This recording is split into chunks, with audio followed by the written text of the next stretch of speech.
और काफिले में जो शामिल है हाजी मीर गुलाम सगीर बादीनी, साबिक अमीर इंजीनियर मीर बादीनी और दीगर ज़मींदारान भी शामिल है।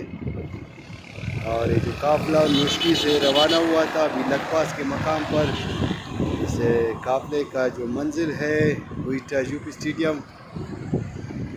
बड़ी तादाद में नोशकी से ज़मींदारों का काफिला लकपास के मकाम पर रवा दवा है।